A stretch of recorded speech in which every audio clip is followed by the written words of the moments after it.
Hello everyone, this is Marshall Official. We have a major update today for the Russo-Ukrainian war. Let's get right on into it. And by the way, just a few changes. I just want to point this out.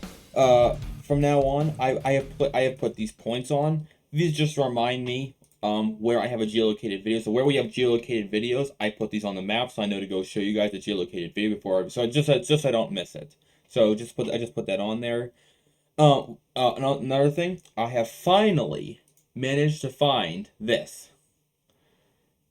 I looked everywhere for this, that I see so many other map people that are following this war on YouTube, and they all use this, and I didn't know what it was. I could not. It's an extension, and it's called, what is it called? It's called Draw on Page, I believe is what it's called, and it's in the extensions, and I finally found it. Weeb Union uses it. There's different versions, but this is the one that Weeb Union uses, and I finally found it. And I was looking everywhere because I was like, this is probably so boring to just watch me just move my mouse around. But now I actually have something I can look at and be like, hey, here, look over here, this is happening, and this is happening. So now you guys have actually something to look at, and something I can reference with you guys, and something that I can use to like give you guys a better something to look at as an example of like what's going on, instead of just me talking about it. So there you go. So that's something I will be using now, finally. But let's go ahead and zoom this in. Let's go with our very first thing. We do have a geolocation here. Russian forces have advanced north of Prishtistivka in these fields here, reaching up to this tree line right up here. As you see, Russian forces have advanced up west. This is west of Vuhledar. In Vuhledar, there are still no reports that I've heard of any Ukrainians retreating from Vuhledar. They are still in there.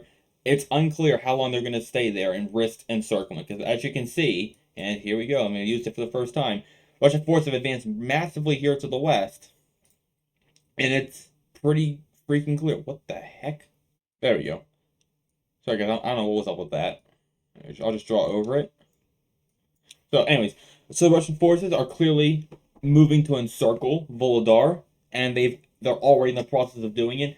Vuhledar is definitely in trouble. If the Russian forces continue this, they might even cut them off here. They're running out of roads, is what this comes down to. They are running out of roads. After they lost this road, that was already a big blow to their supplies. Losing Vuhledar, and the Russian forces are advancing from here, and they're also advancing on this village right here. If Russian forces take this village and take this village, it's over for Vuhledar. It will be fight to the last or surrender at that point if the Ukrainians don't pull out by that point. So far, they still have an opportunity to pull out, but it's already extremely risky to leave at this point. To leave Vuhledar, they're already at serious risk of being just shot at from all directions. If they wait any longer, it's just going to get worse and worse and worse. So, one thing the Russian forces... So now let's actually, look, let's go to the, that geolocated video now. So here's the geolocated video. This is, showing how the Russian forces were able to advance. They advanced in armored columns. You can see they're shooting Ukrainian positions. One of them appears to get hit by a mine here. No, it's still going. It's a lot of smoke, but it's still going. So 1, 2, 3, 4. See if there's any more. So far, I see 4. 4 Russian armored fighting vehicles, tanks. Those are tanks. Those are definitely tanks. Or at least there's at least one tank. This is definitely a tank. Yeah. These are probably armored fighting vehicles. You can see they're advancing on Ukrainian positions. We're not going to watch the whole 3 minutes, but... Oh, there's another one. There's 5. And they are able to reach the tree line, as you can see here. Boom, right there. They blast into the tree line. So that's just to show you guys, that there is proof of this Russian advancement. So let's go on to the next thing. So that's your Russian advancement for down here. Let's move on to the next one, which is up here. All right, on the, I don't even know what to call this thing anymore. This used to be the Krasnohorivka front, but Krasnohorivka, they left that in the dust. So I'm not sure what to call it now. The Ostrivsky front, I guess I'll call it. So on the Ostrivsky front, the Russian forces have advanced further along the railway. They love those railways. They advanced along the railway and they then turned left and they moved straight into this. I think it's a prison. I heard it's a prison. I'm not sure what this is.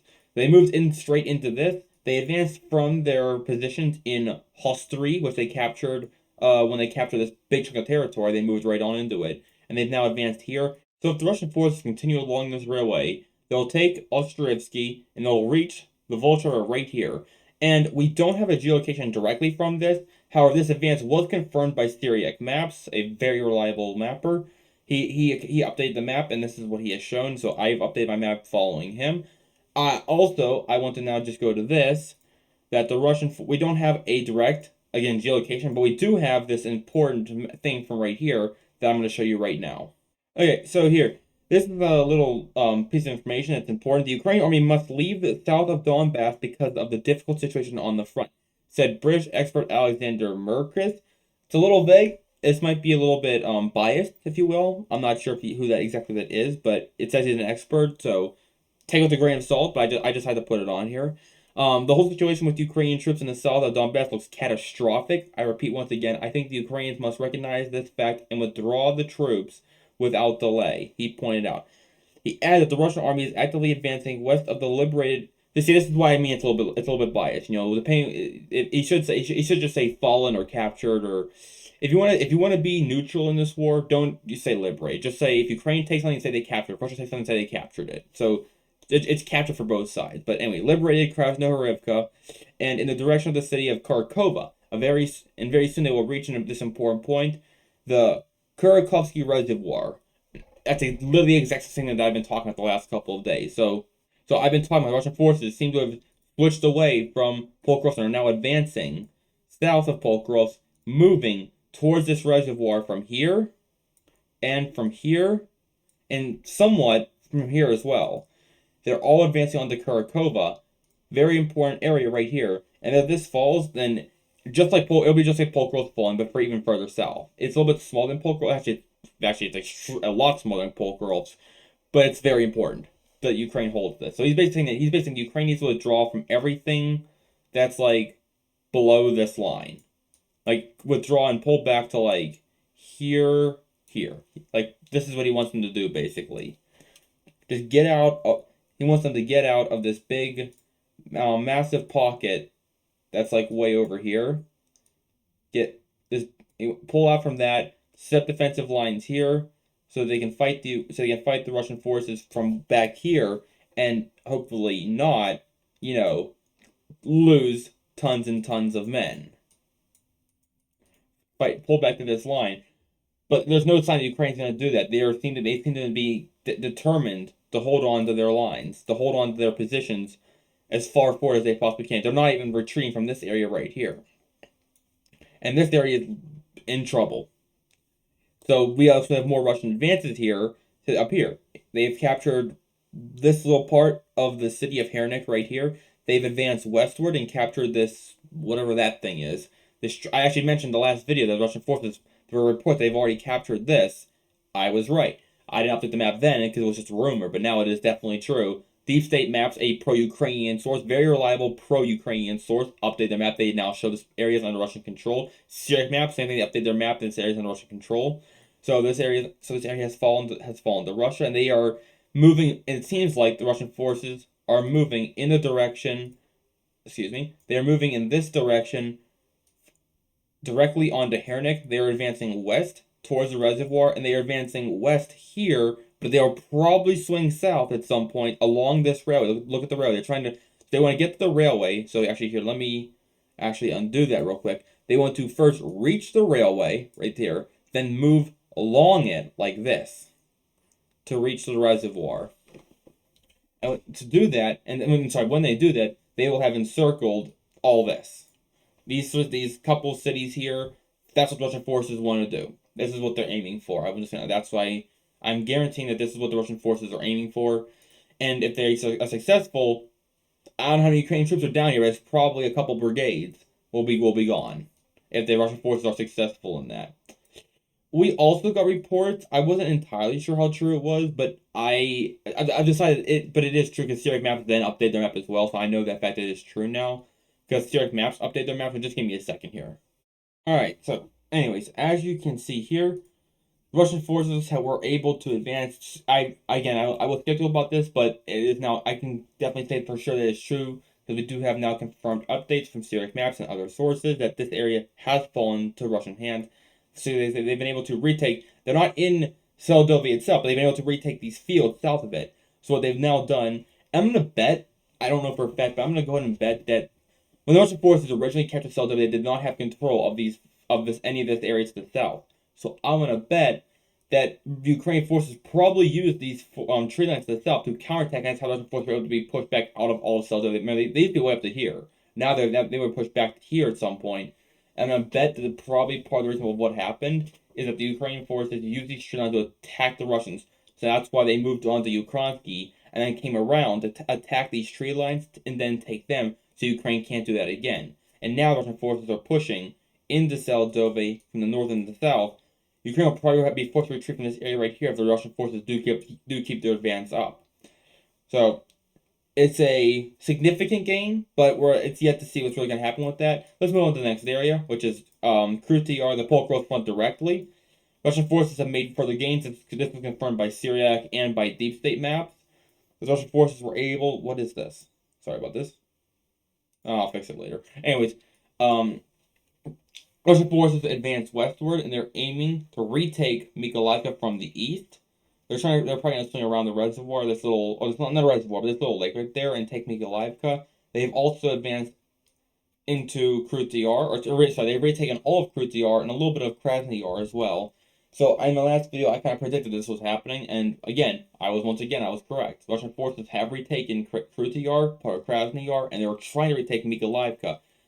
If you ask me, I'd say give it a couple days, and all this will be back under Russian control once again. And then we'll probably once again will be the question of, are they going to push into Mirnograd? Are they going to push up to here? Well, we don't know that yet, so we'll see. But right now, it's hard to say. Long story short, it's hard to say what's going to happen, how's it going to happen.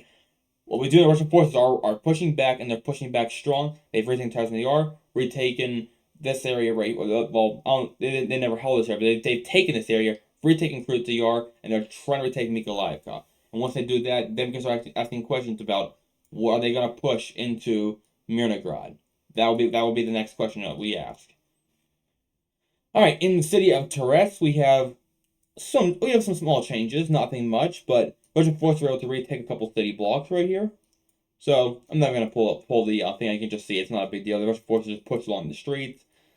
They do seem to be trying to aim for this residential area up here to push this way. Like I said, they probably would.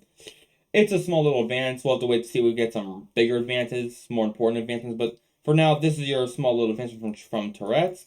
Let's move on to Chasiv Yar, and nothing.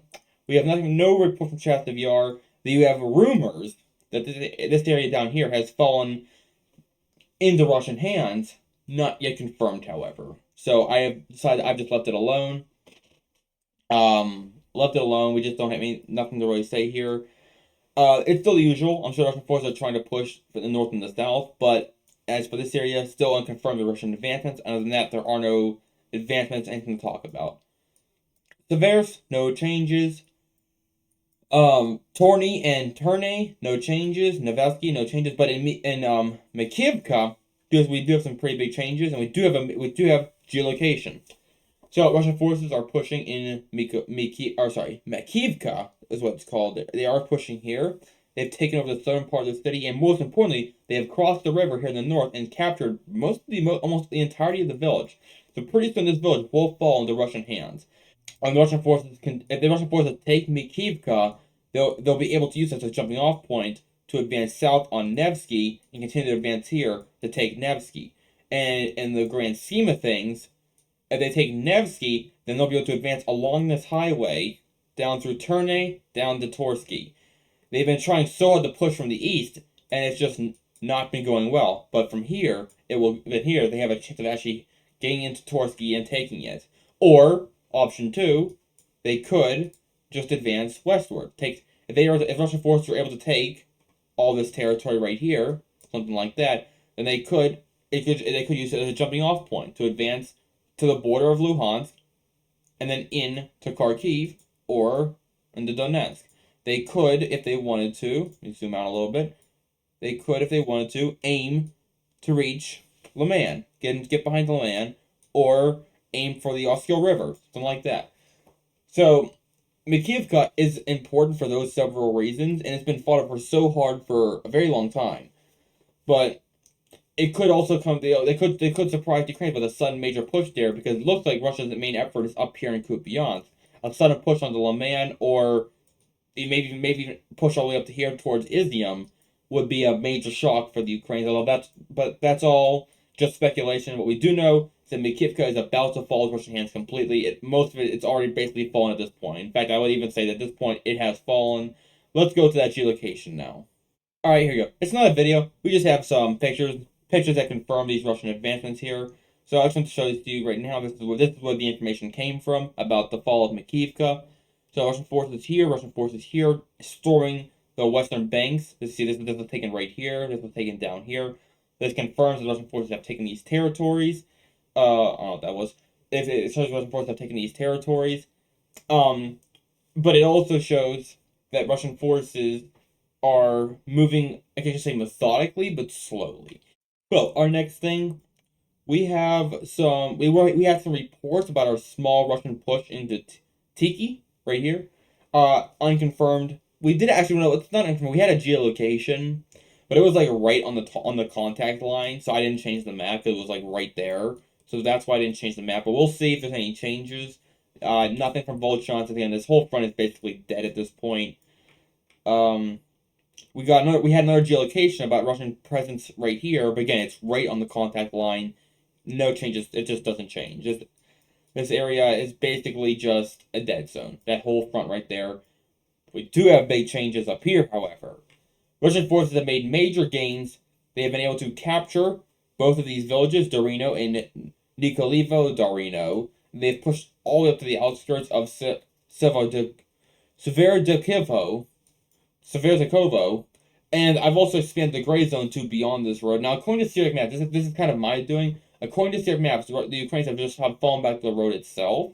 I've pushed a little bit behind there because we did get reports of a geolocation showing Russian forces on the road, or like right next to it. I don't have that geolocation, but I'm pretty sure it was in Weeb Union's video. If you don't know Weeb Union, he's another guy who does videos just like this. He makes excellent updates, probably the best updates I've seen. He probably does the best job out of anybody. He does the best job. So shout out to him. Give him a watch. I'm pretty sure in his video he mentions the geolocation of Russian forces on this road. So that's why I pushed this line back further. I'm not put under Russian control, but I have put in the gray zone. So just looking at that is always the top of the KURSK front, but we can see how the Russian forces are pushing here, and they're pushing here. So there's no changes here, but they are pushing there. And there's a little bit of a push here as well. So they're trying to converge on the Vuhledar from all directions, and that will result in the encirclement of all this territory. So the Ukrainians, they really have to decide somehow to try and fight back or retreat, because if they don't retreat, they're going to be encircled up here, and the Russian forces will push in and try to take this territory from all directions, like this. So the Ukrainians, they better make a decision soon, because this area is in trouble right now.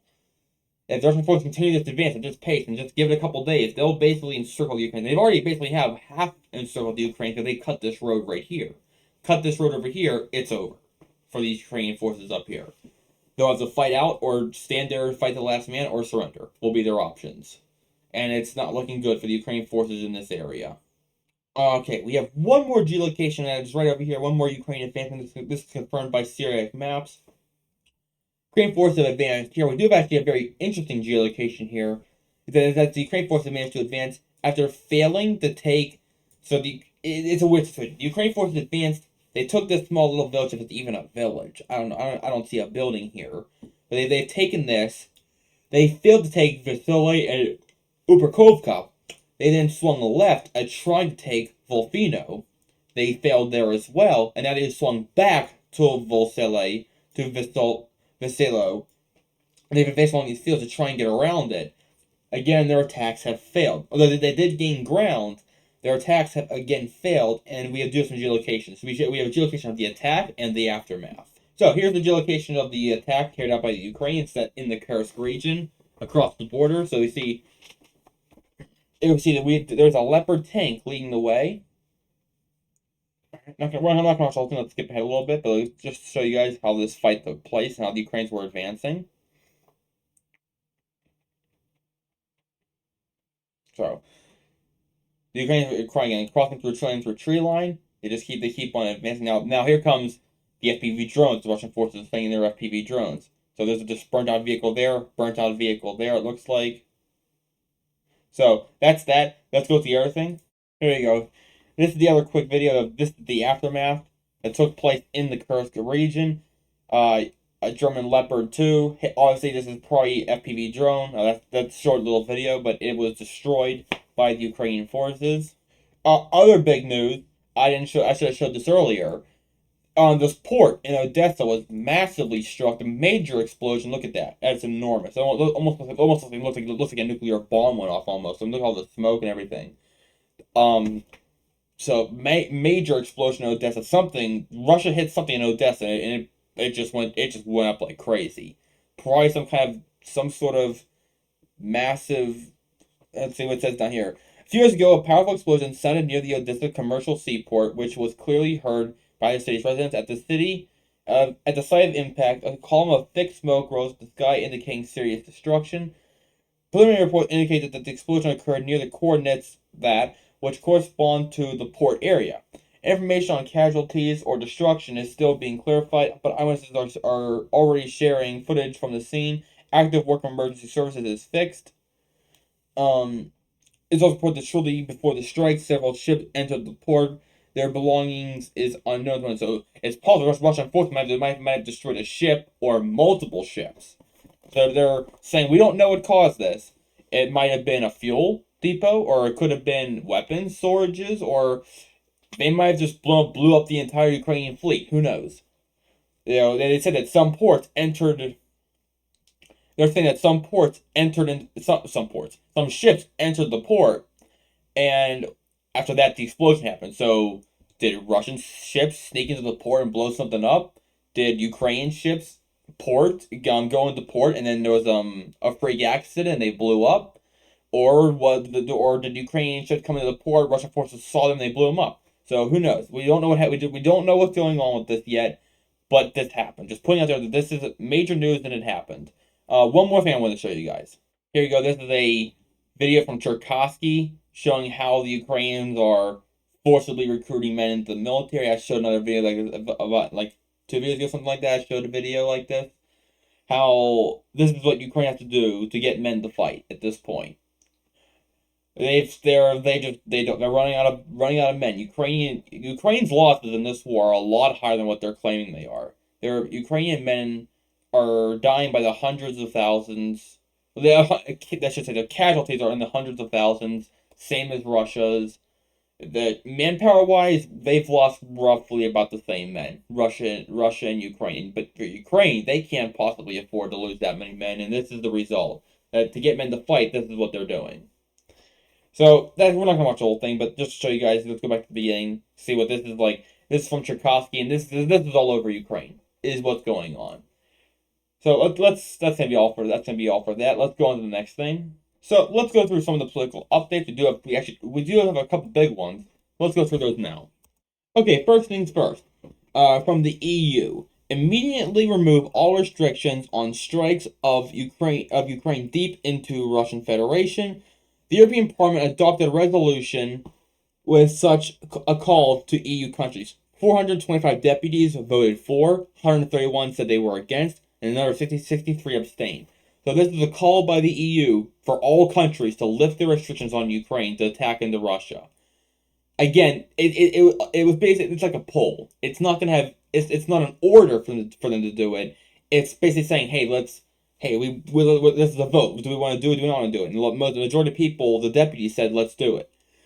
But again, it's going to come down to, it might influence them a little bit, but at the end of the day, every individual country in Europe has the right to decide that. And they're going to decide whatever they want. They're not necessarily going to listen to this poll. Maybe some will, maybe some won't. But they're going to do what they want to do. This poll, it's just basically, this vote just pretty much says what these deputies want to do. So next thing. A group of Ukrainian pilots completed a 6-month training course in France. So in France, they're training up for Ukrainian troops. That's good. That's good news for Ukraine. Now the whole CHP plant in Lithuania is being dismantled and transferred to Ukrainian parts. Some sort of plant is being taken apart. So I guess it's probably gonna be some sort of factory that's gonna build stuff. CHP plant. I'm not sure what that stands for. CHP, but it's being taken to Ukraine to do something for Ukraine. Oh, that's right. I forgot. Okay, I'm not even gonna read this to you guys. I'm gonna go to the Telegram.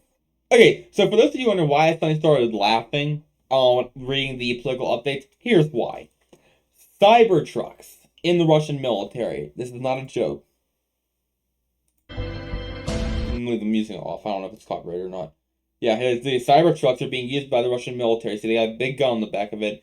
This was announced by Kedorov originally. They have installed machine guns to the front of they've installed machine guns to the backs of these Cybertrucks, and they're being put into action. Right, as you can see, there's two of them so far. Obviously the Tesla Cybertruck is a Tesla vehicle. It's pretty impressive how the Cybertruck is becoming a little bit more common than you expect. There are Cybertrucks. I've seen a couple driving around here. I've seen them around. So we all remember that the Cybertruck, when it was originally announced by Elon Musk and Tesla a few years ago, before the war even started, there was a lot of talk about the Cybertrucks were kind of being they were sort of being advertised as these like tanks that you can buy almost, because they were kind of being put off as being like these bulletproof vehicles that like will protect you. Like it's like literally supposed to be, it was supposed to be like a super powerful, super strong tank like vehicle that can take a bullet, that's bulletproof glass. And you can buy it, it's like an ordinary vehicle. And so it makes sense, although the protection in a war setting would probably be limited. It's clear that these vehicles probably do serve a purpose in the Russian military in the sense that they are bolt resistant and shell resistant. If it's an enclosed vehicle, so if stuff blows up around them, it won't do it. They'll probably be pretty safe. So unless it's a direct hit, they're probably going to be pretty safe getting with things dropping around them. So I find it kind of funny, but obviously Elon Musk owns Tesla, and Russia is now using Tesla Cybertrucks. Just kind of thought that was a little bit hilarious, but this is very real thing that Cybertrucks are now in the Russian military. Let's go to the next thing now. Okay, so in the USA, 5.8 billion remaining for there. Yeah, $5.8 billion are remaining for aid to Ukraine will be used. That was stated by Pentagon Deputy Spokesman Shing. I think that's how you say his name. The Ukraine military claims to have shot down 61 out of 70 shot-head drones and one KH-59 guided air missile at night. Another 5 kamikaze drones were lost in location. So Ukraine, that's according to Ukraine. So they probably exaggerate a little bit, but that's what they claim. On September 26th, U.S. President Biden and Ukrainian President Zelensky will meet at the White House. So there's going to be a meeting at the White House, obviously in Washington, between U.S. President Biden and Zelensky. Putin announced that in 2023, Russia produced 140,000 drones. It's good, but not enough. The goal of the coming years is to produce 10 times more drones, which means 1.4 million. So Russia is saying that last year they produced 140,000 drones. That's not enough. So this year, Russia wants to produce 1.4 million drones. It's unclear. Russia definitely, there's no doubt, Russia has like probably one of the largest, if not the largest, military-industrial complex in the world. No doubt they can easily produce that many drones. Ukraine said they want to produce 1 million drones. I don't know if that's probably not going to happen. But Russia, it can easily produce that. The question are they going to produce that at the cost of something else? Is Russia going to sacrifice tanks to build drones? Like, we'll see. Who knows? And drones are very important. Drones might actually be more important than tanks in this war. So it's crazy to think about, but that's the reality of the situation. Putin just basically saying that Russia wants to produce a ton of drones, is what he's saying. We'll have to see if that's going to cost them other things, though. Like, is he going to lose electronic warfare system because of that? Who knows? But anyways, that's your full update. That is your we're doing some brand new things with the channel. Let's see, or with the map updates, with the points and the geolocations. I finally have access to this stuff. So a lot of stuff's going on now. But that's your whole map update. I'll see you guys next time. Make sure you subscribe, like, leave a comment, hit the bell notification. Keep on coming back to these videos. I'll see you guys next time. Bye.